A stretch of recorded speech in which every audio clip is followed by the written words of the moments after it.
दोस्तों, तो आज का पहला सेशन, जैसा कि मैंने लास्ट वीडियो में बताया था आप सभी को, रैपिड रिवीजन क्लैट और एलेट 2026 दोनों के लिए ये स्पेशल सीरीज में लेके आया हूं एनालिटिकल रीजनिंग के लिए। अब एनालिटिकल रीजनिंग के जो हाई वेटेज टॉपिक हैं उनमें फर्स्ट टॉपिक हम सिलॉजिज्म लेके आ रहे हैं। सिलॉजिज्म भी बहुत बेसिक से एडवांस पूरा पढ़ेंगे।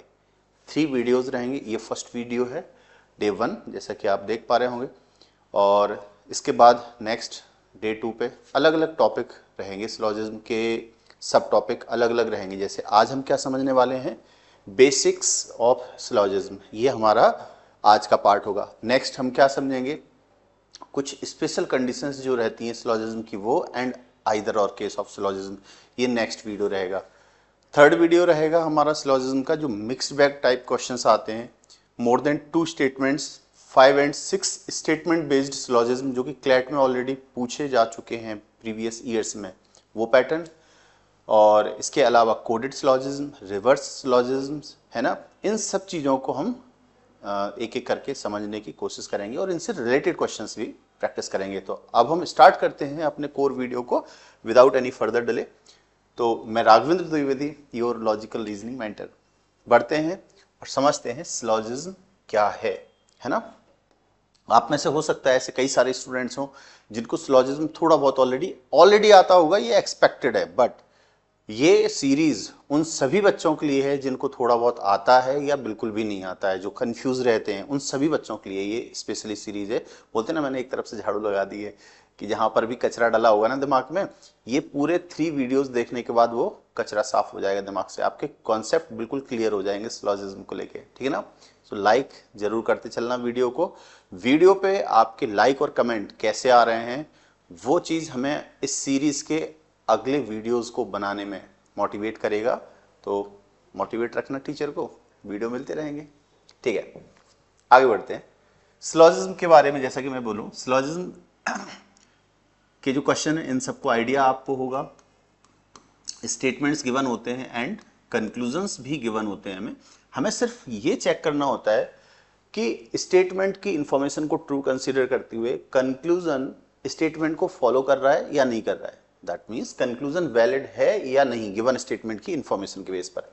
तो कंक्लूजन या तो वैलिड होगा, मतलब अगर ट्रू रिजल्ट दे रहा है तो वो वैलिड होगा, या फिर वैलिड नहीं होगा। तो फॉल्स अगर है तो वैलिड नहीं होगा, या फिर पॉसिबिलिटी है तो भी वैलिड नहीं होगा। तो ट्रू अगर रिजल्ट आता है मतलब कंक्लूजन वैलिड माना जाएगा स्टेटमेंट के लिए। कंक्लूजन के रिजल्ट अगर फॉल्स या पॉसिबल आता है तो वो नहीं माना जाएगा, है ना। अब इस बात को ध्यान रखना है, यहां पर मैं टर्म क्या यूज कर रहा हूं, ये जो लिखे हुए हैं सब true false possible, these are results, है ना, रिजल्ट्स ऑफ कंक्लूजन। ठीक, एक बात तो ये समझ में आ रही है। अब आपको ऑप्शंस दिए जाएंगे, क्योंकि मोर देन 2 कंक्लूजन यहाँ पे गिवन रहेंगे, हमें ऑप्शंस रहेंगे कौन कौन सा कंक्लूजन वैलिड है, हम अकॉर्डिंगली मार्क करेंगे, ठीक है। आगे बढ़ते हैं, और आगे बढ़ने से पहले एक चीज का और ध्यान रखना है यहाँ पर कि जो स्टेटमेंट और कंक्लूजन है, स्टेटमेंट एंड कंक्लूजन एक स्पेसिफिक टाइप के आते हैं। की पॉइंट क्या रहता है इनके अराउंड, सम, ऑल, है ना, सम ऑल, नो और some not. Most of the statement इन्हीं के अराउंड घूमते हैं। ये 4 की पॉइंट्स हैं, इनके अराउंड रहते हैं। या तो कंक्लूजन भी होगा, कोई पर्टिकुलर एक स्टेटमेंट है तो रिमेनिंग सभी including statement as a conclusion पूछे जा सकते हैं, ठीक है ना। अब यहां पर जो स्टेटमेंट और कंक्लूजन है, स्टेटमेंट और कंक्लूजन के बारे में भी हमें समझना पड़ेगा कि कैसे कैसे एक्चुअल बनते हैं। जैसे मैं बोल दूं कि सम ए आर बी, जो ऑलरेडी लिखा हुआ है ना, यहीं पे लिख दे रहा हूं, इसका है कि all A are B, some A are B, no A is B, some A are not B. तो इन सबको हम क्या बोल रहे हैं, दीज आर स्टेटमेंट्स और कंक्लूजन। अब यहां पर ध्यान देना, ये जो हम ए की बात कर रहे हैं और बी की बात कर रहे हैं, these are set of elements, मतलब ऑल ए टाइप के elements are common with B type के एलिमेंट्स, ऐसा इन्होंने बोला है। सेट ए सेट बी की इंफॉर्मेशन क्या बोली है कि all set A is common with set B. यहां पर क्या हो जाएगा, सम सेट ए, है ना, ए टाइप एलिमेंट का सम पार्ट बी टाइप के साथ कॉमन है। यहाँ पर नो का रिलेशन दे दिया है। तो हमें सीधी सी बात क्या करनी है, इनको सेट ऑफ एलिमेंट्स कंसिडर करना है, या इनका एक और नाम हम बोल दे रहे हैं, इनका एक नाम जो हम जनरली टर्म्स में यूज करेंगे उसको हम बोल दे रहे हैं these are objects of particular given statement और कंक्लूजन। ए और बी, यहाँ पर cat, cow, board, pen, camera, whatever the things are there, हम कुछ भी ले सकते हैं। अब यहाँ पर ये नहीं सोचना है कि हम, जैसे मैंने बोला सम बोर्ड आर कैमरा, अब बोर्ड बोर्ड होता है, कैमरा कैमरा होता है, बट चूंकि सिलॉजिज्म में कहा है एज अ स्टेटमेंट, तो सम बोर्ड्स आर कैमरा, मतलब हाँ इसके बेस पर अब कंक्लूजन चेक करने होंगे इनसे रिलेटेड, ठीक है ना। अपना फालतू का दिमाग नहीं लगाना कि सर बोर्ड तो बोर्ड होता है, कैमरा, ये फालतू लॉजिक यहाँ पे नहीं लगेगा, क्योंकि वहाँ मेंशन करके रखता है वो कि जो भी इंफॉर्मेशन स्टेटमेंट में गिवन है, you have to consider that information and on the basis of that information you have to conclude the given conclusions disregarding commonly known facts, ठीक है ना। सो ये पूरी कहानी है, इसको हमें ध्यान में रखना है, राइट। अब आगे बढ़ते हैं और समझते हैं कि ये जो स्टेटमेंट्स हैं और कंक्लूजन है ये कैसे कैसे हो सकते हैं, तो इसके बारे में जानकारी लेते हैं। तो जैसे कि मैंने बोला था, nature of statement and nature of conclusion हमें दोनों समझने पड़ेंगे। तो नेचर जो कंक्लूजन का रहेगा वो तो दो प्रकार का हो सकता है, बट स्टेटमेंट हमेशा सर्टेन रहेगा, मतलब डेफिनेट रहेगा, ठीक है। कंक्लूजन जैसा भी अभी बोला मैंने, कितने प्रकार का हो सकता है, 2 टाइप्स का हो सकते हैं, है ना। सर्टेन मतलब डेफिनेट, और पॉसिबल, ठीक है। ये 2 टाइप के कंक्लूजन हो सकते हैं। अगर इनके एग्जाम्पल देखे जाएं तो आप समझ पाओगे। जैसे मैं अगर बोलूं सम ए आर बी, तो ये इंफॉर्मेशन आपको कैसी फील हो रही है, ये सर्टेन इंफॉर्मेशन है, सम ए बी के हैं, ये सर्टेन कहा गया है, तो एज अ कंक्लूजन भी ये डेफिनेट कंक्लूजन माना जाएगा, एज अ स्टेटमेंट भी ये डेफिनेट स्टेटमेंट। देखो होता क्या है, बाकी के जो सेंटेंस है वो एज अ कंक्लूजन बिहेव करेंगे पर्टिकुलर स्टेटमेंट के लिए, ठीक है ना। पर्टिकुलर स्टेटमेंट खुद के लिए एज अ कंक्लूजन भी पूछा जा सकता है, तो वो सब चीजें। बट यही चीज अगर पॉसिबिलिटी में आ जाए तो क्या हो जाएगा, some A can be B, ठीक है। तो जहां पर पॉसिबल वर्ड इंट्रोड्यूस हो जाएंगे वो पॉसिबल कंक्लूजन होगा। अब चाहे वो मैं सम की जगह यहां पर मैं ऑल लिख दूं, इसकी जगह मैं नो लिख दूं, या सम नॉट लिख दूं, समझ रहे ना बात। तो ये सब क्या हो जाएंगे, जैसे मैं ऑल ए आर बी बोलूं, all A can be B, या all A being B is a possibility. तो कैन, में, या बीइंग अ पॉसिबिलिटी, ये शब्द अगर किसी सेंटेंस में लिखे हुए हैं तो उस सेंटेंस को हम पॉसिबल सेंटेंस कहते हैं। उसका अंदाज क्या हो जाता है, पॉसिबिलिटी शो कर रहा है ना, तो उसको पॉसिबल नेचर का बोल देंगे, ठीक है ना। तो हम क्या पढ़ रहे हैं यहाँ पर, nature of statement and nature of conclusion. तो कंक्लूजन के 2 प्रकार के नेचर रहेंगे और स्टेटमेंट के, इसको क्या हो गया, सम ए कैन बी बी, इस टाइप से रहेगा, ठीक है ना। यहां तक की कहानी समझ में आ गई होगी कि कोई सा पर्टिकुलर कंक्लूजन, मतलब कोई सा पर्टिकुलर सेंटेंस दिया है, तो उस सेंटेंस को आप समझ सकते हो कि ये पॉसिबल नेचर का है या डेफिनेट नेचर का है, ठीक है ना। जैसे यहां पर मैं लिख भी दूं कि नो ए इज बी, तो यहां पर क्लियर मेंशन है कि no A is B, certain है कि कोई भी ए बी नहीं है। अगर मैं लिख दूं सम ए आर नॉट बी, ठीक है ना, यहां लिख दूं ऑल ए आर बी, तो यहां पर देखो ये दोनों कैसे हैं, ये पॉजिटिव डेफिनेट नेचर के हैं, और ये दोनों कैसे हैं, ये नेगेटिव बट कैसे हैं, डेफिनेट नेचर है दोनों में, ठीक है ना। ये नो के कारण से नेगेटिव शो हो रहा है, यहां पर नॉट के कारण से ये नेगेटिव हो रहा है, बाकी इनमें कोई नेगेटिव वर्ड यूज नहीं हो रहे हैं, तो सीधे पॉजिटिव है। तो इसको हम क्या बोल सकते हैं, these 2 are positive definite statement या conclusion, these 2 are negative but definite conclusion या स्टेटमेंट, ठीक है ना। ऐसे ही यहां पर मैं अगर बोलूं तो no A can be B, no A can be B, या no A being B is a possibility, ठीक है ना। तो यहां पर पॉसिबल वर्ड इंट्रोड्यूस हो गया, मतलब उसका क्या हो जाएगा, ये पॉसिबल नेचर का कंक्लूजन हो जाएगा। स्टेटमेंट पॉसिबल नहीं गिवन होगा, स्टेटमेंट ऑलवेज डेफिनेट गिवन होगा। कहानी आगे बढ़ाते हैं। ऑल ए आर बी पहला स्टेटमेंट। अब हम कर क्या रहे हैं, देखो जैसा कि मैंने शुरुआत में बताया था कि हमें क्वेश्चन में स्टेटमेंट्स गिवन होंगे, मोर देन 1 स्टेटमेंट, और क्या गिवन होगा, कंक्लूजन्स में भी मोर देन 1 कंक्लूजन्स गिवन होंगे। हमें चेक करना है कि कौन सा कंक्लूजन वैलिड है या कौन सा कंक्लूजन वैलिड नहीं है, और आंसर मार्क करेंगे। तो ये कहानी थी हमारी जो हमें सीखनी थी, मतलब स्टेटमेंट से कंक्लूजन पढ़ के चेक करना है हमें। लेकिन अभी हम क्या करने वाले हैं, जो यहाँ पर कर रहे हैं वो पर्टिकुलर स्टेटमेंट का फिगर बनाना सीखेंगे अभी, ऑल का, सम का, नो का, सम नॉट का। क्यों सीखेंगे? यहाँ स्टेटमेंट से कंक्लूजन तक पहुंचने के लिए हमें एक फिगर की जरूरत पड़ेगी। सर बिना फिगर के नहीं कर सकते? अरे कर सकते हैं, बट अगर स्टेटमेंट से फिगर बना के कंक्लूजन चेक करेंगे तो चीजें आसान हो जाएंगी, जीवन आसान हो जाएगा। जिंदगी में चाहिए क्या है? आसानी चाहिए ना। ठीक है, देखो यहाँ पर, तो यहाँ पर इसका रिप्रेजेंटेशन जैसा ये बोल रहा है उसकी वैसी फीलिंग समझते चलो। ऑल ए आर बी बोल रहा है, हमें पता है, लेट्स से ये है सेट ऑफ एलिमेंट ए के, ये पूरा का पूरा बी के साइड हो गया, तो ये पूरा का पूरा ए क्या है, बी के साथ कॉमन हो गया। अब यहां पर इसको हम बोलते हैं बेसिक फिगर। ठीक है, बेसिक फिगर हो गया। इसमें और क्या क्या चीजें हैं जो बिल्कुल सर्टेन है, वो चीज जानना जरूरी है। यहां पर ये जो एरिया दिख रहा है ना, ये एरिया, इसको हम ऑल ए बोलते हैं। तो all A is common with B. अब यहां पर एक चीज और समझनी पड़ेगी कि हमें सेंटेंस में कैसी इंफॉर्मेशन दे रही है, किस चीज की जानकारी दे रहे हैं, या हम बोले उसको हिंदी में क्या पता है, हमें ज्ञात क्या है, गिवन स्टेटमेंट से इंफॉर्मेशन क्या पता है, नोन क्या है, उसको इंग्लिश में बोलेंगे नोन क्या है। गिवन स्टेटमेंट से नोन क्या है, ऑल ए बी का है, तो all A is known for B. ठीक है ना। और क्या, हमें यह भी पता है कि ये जो एरिया है इसका नाम हम और क्या दे सकते हैं, सम पार्ट ऑफ बी भी तो बोल सकते हैं। क्यों? देखो ये आउटर सर्कल बी है, सपोज मैं ऐसे बोलूं ये बी है, तो ये एरिया इतना क्या है, इसको हम सम पार्ट ऑफ बी बोलेंगे। अगर ये पूरा बी है तो ये एरिया बी का सम पार्ट एरिया कहा जाएगा। इसको अगर हम दूसरे व्यक्ति ए को अलॉट कर दें तो अब ये ए का भी एरिया हो जाएगा, और बी का तो ऑलरेडी है, लेकिन ए के लिए ए को जितना मिला वो पूरा एरिया, ऑल एरिया ऑफ ए।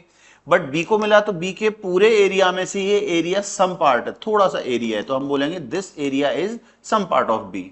वही चीज यहां पर हम यूज कर रहे हैं कि दिस एरिया इज बी के रेफरेंस में सम पार्ट ऑफ बी, और ये ए के साथ डेफिनेटली कॉमन है, भले स्टेटमेंट में नहीं कहा बट ए के साथ डेफिनेटली कॉमन है, तो हम बोल सकते हैं some part of B is known for किसके लिए, ए के लिए। अब यहां पर बात ये समझना है, नोन का मतलब कॉमन होना है क्या? नहीं, नोन का मतलब जो स्टेटमेंट कह रहा है, वो स्टेटमेंट क्या कह रहा है कि कॉमन है, तो नोन का मतलब यहां कॉमन है। नोन का मतलब कॉमन है ये नहीं, नोन का मतलब इस स्टेटमेंट के कारण से यहां कॉमन है। ये क्या बोल रहे हो सर? आगे पता चलेगा, नोन का मतलब बदल भी जाएगा, देखते हैं।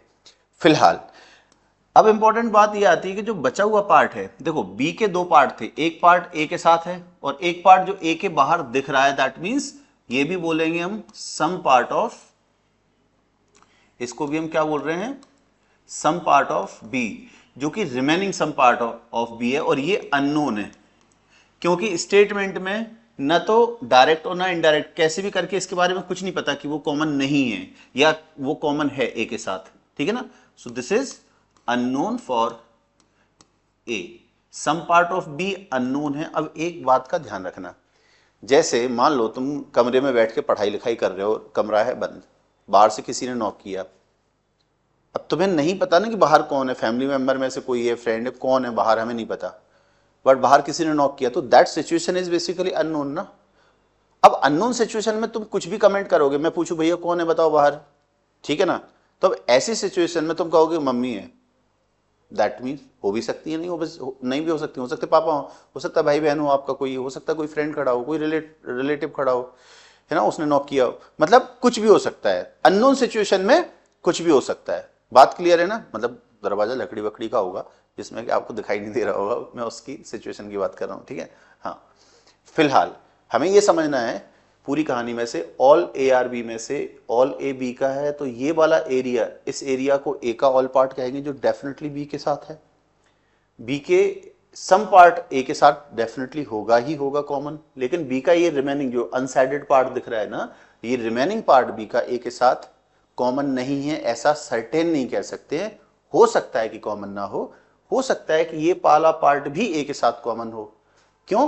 क्योंकि किसी स्टेटमेंट का जब हम बेसिक फिगर बनाते हैं तो मिनिमम ओवरलैपिंग रखते हैं, मैक्सिमम ओवरलैपिंग इसकी क्या होगी उसको भी समझ लो।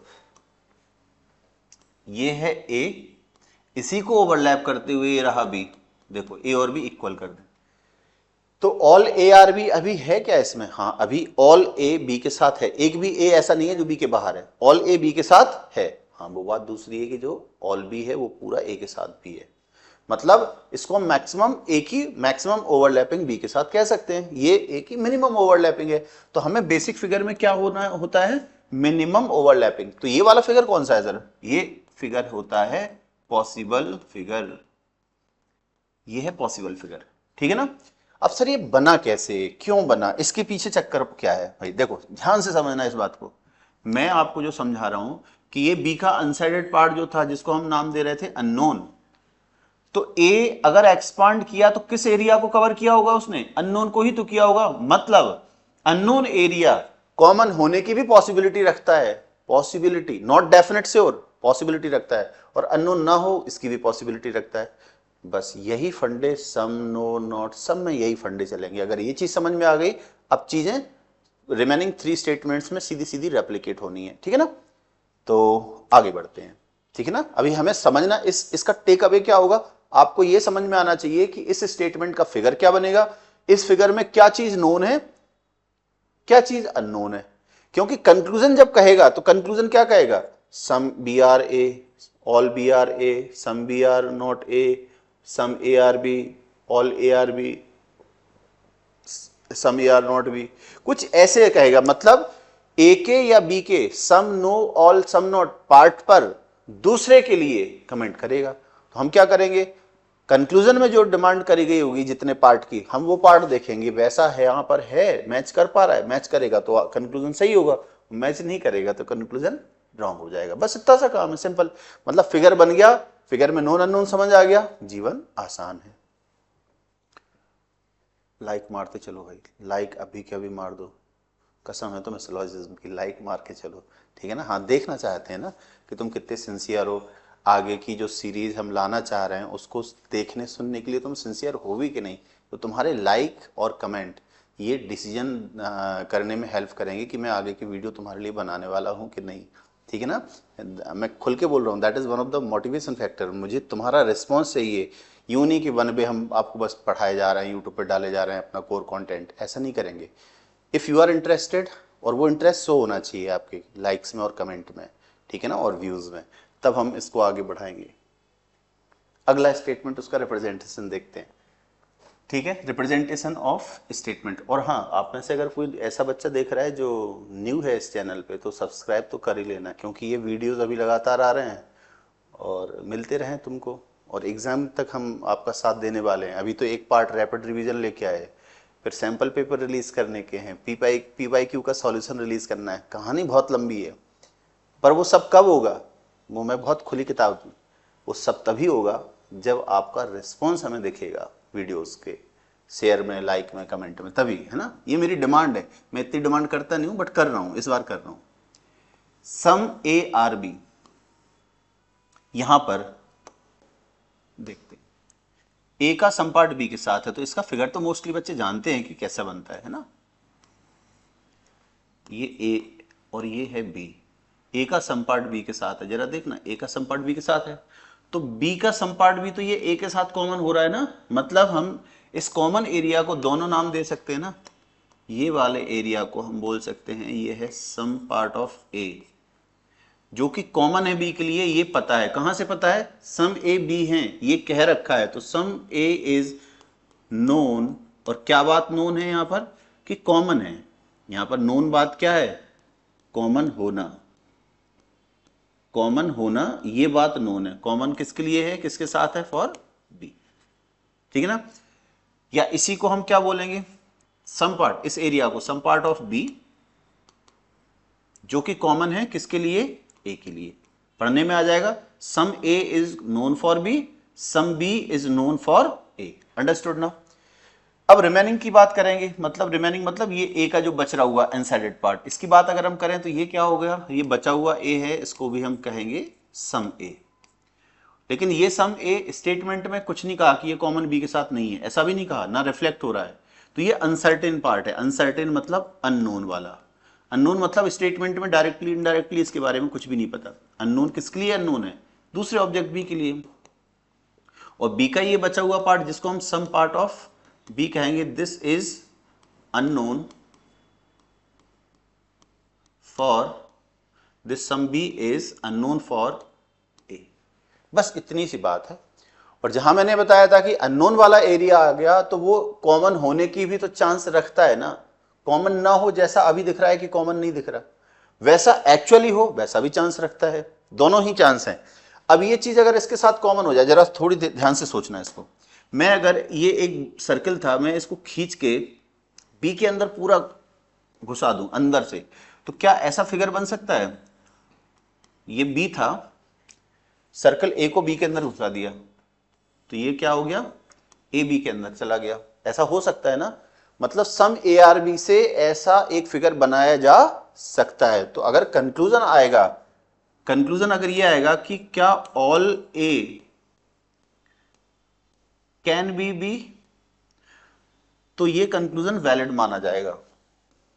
अगर एज अ कंक्लूजन ये पूछा जाए तो ये कंक्लूजन वैलिड माना जाएगा। क्यों? इस स्टेटमेंट से ऐसी डिमांड का फिगर बन सकता है, वो हमने देखा है, तो वैलिड हो जाएगा।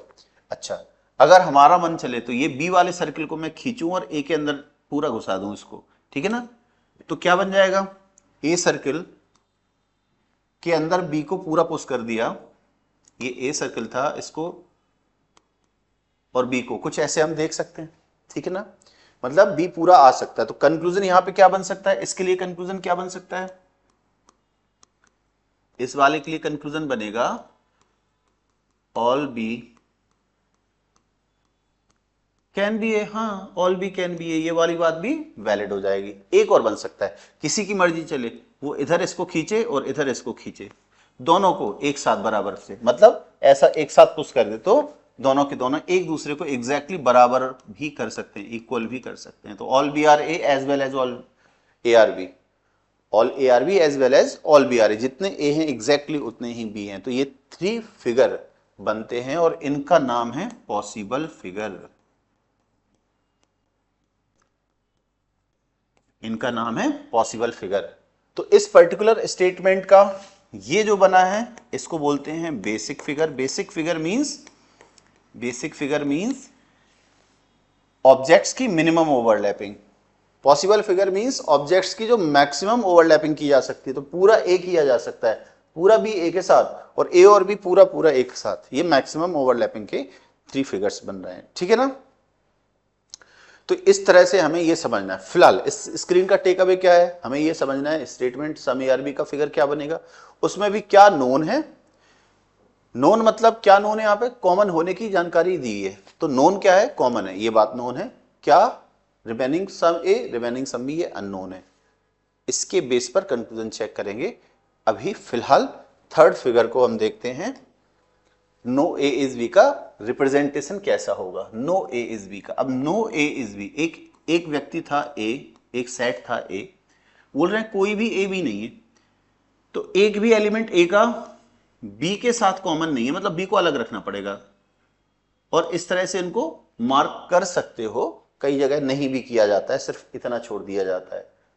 बट मैं प्रेफर करता हूं कि आप उसको आइडेंटिफाई करके कि भैया ए का और बी का मना कर रखा है कि कॉमन नहीं है, बिल्कुल तलवार खींच दो। जब दुश्मनी है तो बिल्कुल भिंडी जैसी दुश्मनी होनी चाहिए, ताल ठोक के, है ना, कि हाँ भैया हम दुश्मन हैं। ये नहीं कि दुश्मन है छुपे छुपे, वो बहुत कचरा वाला दुश्मनी होती है। हमारे यहाँ जैसी दुश्मनी होनी चाहिए भाई, खुल के दुश्मन है, समझ रहे हैं ना, हम भिंडी साइड से है ना, इसलिए दुश्मनी तो खुल के और दोस्ती तो दिल से, समझे। फिलहाल आगे बढ़ते हैं। नो ए इज बी में हमें क्या क्या चीज जानकारी है? हमें जो जानकारी दे रखी है वो ये है कि ए का एक भी एलिमेंट बी के साथ नहीं है, बी का एक भी एलिमेंट ए के साथ नहीं है। दैट मीन्स यहां पे हर एलिमेंट ए का बी के साथ कॉमन नहीं है, ये पता है। सो पूरा पूरा ये जो है ए वो नोन है, नोन फॉर बी, ठीक है ना। Each and every element of A is known for B. क्या नोन है? नोन क्या है सर? नोन है ये लोग कॉमन नहीं है, नॉट कॉमन। क्या बात नोन है? कॉमन नहीं है। यहां पर भी जब ए का एक भी एलिमेंट बी के साथ कॉमन नहीं होगा तो बी का एक भी एलिमेंट भी ए के साथ कॉमन नहीं होगा। तो ये भी क्या है? ये बात भी हमें पता है।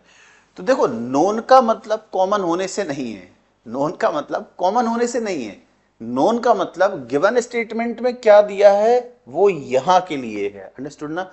यहां नोन कॉमन नहीं है, ये है नोन मतलब हिंदी में पता है, क्या पता है कि कॉमन नहीं है, ये पता है, ये नोन है। सम ARB ऑल ARB में क्या था, वहां कॉमन है ये पता था, ठीक है ना। चलिए, तो यहां पर भी क्या हो गया, नोन है, क्या नोन है कि not common, not a single element of B is common with A, not common with A, ठीक है। ये नॉट कॉमन विद बी, ये हमें पता है, बस आंसर आसान है। अब चूंकि देखिएगा बाकी फिगर में कहीं ना कहीं अननोन पार्ट था, इसलिए पॉसिबल फिगर बन रहे थे, यहां पे पूरा पूरा नोन ही है एक दूसरे के लिए, all all part, every element of A is known, every element of B is known for A, ये कॉमन नहीं है, तो अब कहीं अननोन नहीं है, इसलिए कोई पॉसिबल फिगर नहीं है। तो ये सिर्फ बेसिक फिगर है इसका, ये सिर्फ बेसिक फिगर है, there is no possible figure for this statement, there is no possible figure, इस स्टेटमेंट का होता ही नहीं है, ठीक। चलिए नेक्स्ट, अब आते हैं अगले स्टेटमेंट की कहानी को समझने के लिए, सम A are not B, some ए ऐसे हैं जो बी नहीं है, ये है ए, कंसीडर करो ये सम पार्ट ऑफ ए, ये सम पार्ट ऑफ ए इन्होंने कंसीडर किए कि ये बी नहीं है, तो यहां जानकारी क्या क्या है, इसको हम नाम क्या दिए हैं, सम ए बोल सकते हैं ना, कोई दिक्कत तो नहीं है। ये वो सम पार्ट ऑफ ए है जो बी नहीं है, स्टेटमेंट का जो रिफ्लेक्शन था वो इसको फोकस कर रहा था, तो ये जो सम पार्ट ऑफ ए है ये नोन है फॉर बी।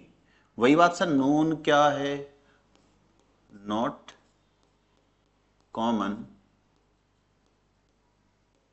विद बी, क्या जानकारी है, some A is not common with B, ये नोन है, ये पता है, ठीक है भैया।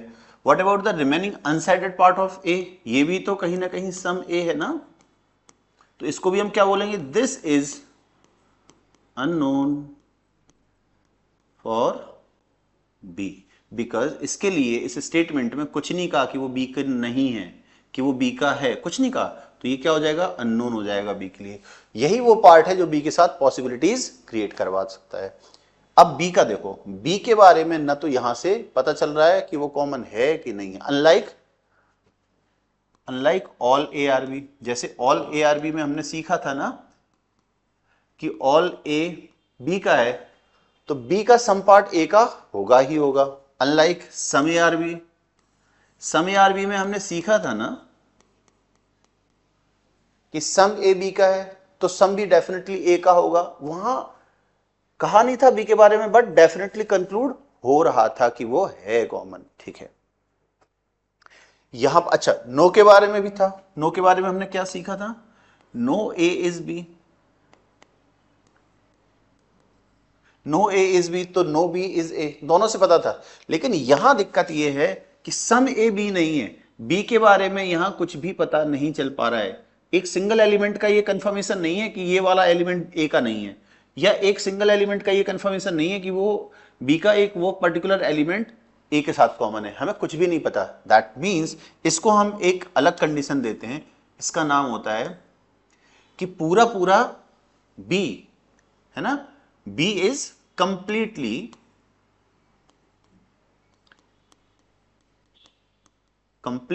अननोन, पूरी तरह से अननोन है, एक एलिमेंट के बारे में भी नहीं पता, अननोन किसके लिए है, ए के लिए, so B is completely unknown for A.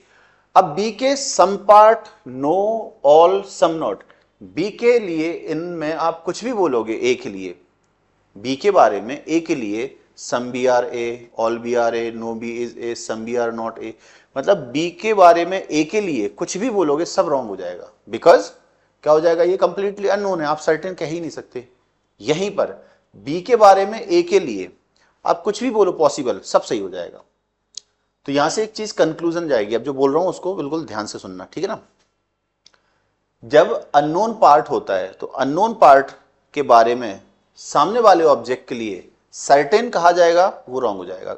Conclusion, जो पार्ट अननोन है उसके बारे में अगले एलिमेंट के लिए, अगले ऑब्जेक्ट के लिए जो भी डेफिनेट कहोगे सब रॉन्ग हो जाएगा, लेकिन जो भी पॉसिबल कहोगे सब राइट हो जाएगा। सॉरी, जैसे कि मैं बोलूं कि all B are A wrong, some B are A wrong, no B is A wrong, some B are not A wrong. लेकिन यहीं पे मैंने बोला था ना all B are A wrong था ना, अब मैं बोलूं all B can be A right, all B are A wrong, all B can be A right, because unknown part था, आप सर्टेन नहीं कह सकते कि वो बी ए का है, बी ए का हो सकता है इसके चांस है, तो पॉसिबिलिटीज में कहोगे सेंटेंस सही हो जाएगा। समझ पा रहे हो ना? पक्का? ठीक है। वहीं मैं बोलूं no A is B, sorry B के बारे में बोल रहे हैं ना, sorry, no B is A, no B is A, तो क्या हो जाएगा? नो बी इज ए कैसा है? सर्टेन है ना, नो बी इज ए कह रहे हैं कि कोई भी है नहीं, जबकि हमें क्या पता है भैया अननोन है, मुझे नहीं पता ना। अननोन का मतलब क्या? मुझे नहीं पता कि मैं हूं उसका कि नहीं हूं, समझ रहे हैं ना? हाँ, तो जो अननोन है उस अननोन के बारे में आप सर्टेन नहीं कह सकते। No B is A wrong, possible कह सकते हो, हाँ पॉसिबल, संभावना है तो कुछ भी होती है। No B being A is a possibility, बिल्कुल सही है। Some B can be A, बिल्कुल सही है। Some B are A, some B can be A. अब समझ में आ रहा है अंतर? पक्का? ठीक है, यहां से चीजों को देखना पड़ेगा। सो फिलहाल इसको हटा देते हैं क्योंकि इसको यहां बहुत ज्यादा कोई मतलब नहीं है। देखो इस स्टेटमेंट की ये जो हम लिख रहे थे, दिस इज बेसिक फिगर, है ना, ये बेसिक फिगर है, लेकिन पॉसिबल फिगर इसका क्या होगा उसको समझते हैं। पॉसिबल फिगर्स देखिएगा क्या क्या हो सकते हैं। देखो जो अननोन पार्ट था ना, हमारा पूरा फोकस किस पे है? इस पे, ये अननोन है। अननोन वाले पूरे एरिया को उठा के मैं पूरा इसके अंदर रख दूं, चांसेस हैं। इसको उठा के खींच के मैं ऐसा रखूं कि पार्शियली कॉमन अंदर हो जाए, पार्शियली बाहर हो जाए, बिल्कुल हो सकता है। और इसको खींच के ऐसे ही रखे रहने दूं बिल्कुल पूरा बाहर, ये भी हो सकता है। मतलब मैं समझाना ये चाह रहा हूं कि बी पूरी तरह से बाहर रहे तो नो बी ए पॉसिबिलिटी, हाँ बिल्कुल हो सकती है। अभी चूंकि फिगर तो शो करना पड़ता है, इसलिए हम जबरन की ओवरलैपिंग नहीं कराते हैं, इसलिए हमने बी को अलग रख रखा है, ठीक है ना। पर बी को हम कैसे कैसे रख सकते हैं, अब इस पे फिगर पे चर्चा करते हैं। ये ए रहा, ए का सम पार्ट बी के साथ कॉमन नहीं है, बट हम क्या कर रहे हैं, बी का सम पार्ट ए के साथ कॉमन हो जाए। ये है बी, ठीक है, और ये है ए का सम पार्ट ये वाला वो बी के साथ कॉमन नहीं था, लेकिन बी क्या हो रहा है, ए के साथ पार्शियली कॉमन हो सकता है। अच्छा दूसरा फिगर हम क्या बना सकते हैं, ये ए है, ए का ये सम पार्ट था और ये है पूरा बी। ए का सम पार्ट बी के साथ कॉमन नहीं है, ए का कौन सा पार्ट, ये वाला पार्ट बी के साथ कॉमन नहीं है। ए का रिमेनिंग पार्ट तो कॉमन हो सकता है ना, उसका तो रेस्ट्रिक्शन नहीं है। नहीं ऐसा थोड़ी बोला कि बिल्कुल भी ए कॉमन नहीं है, नो का रिलेशन नहीं दिया, सम ए भी नहीं है। नो का हम देख चुके थे, कोई भी ए अगर बी के साथ कॉमन नहीं है तो बी ए के साथ कॉमन होने की कोई संभावना नहीं है, वो हम देख चुके लास्ट स्लाइड पे। तो इस तरह से, या तीसरा क्या हो सकता है कि बी कंप्लीटली अलग हो जैसा यहां रखा हुआ है। बात क्लियर हुआ?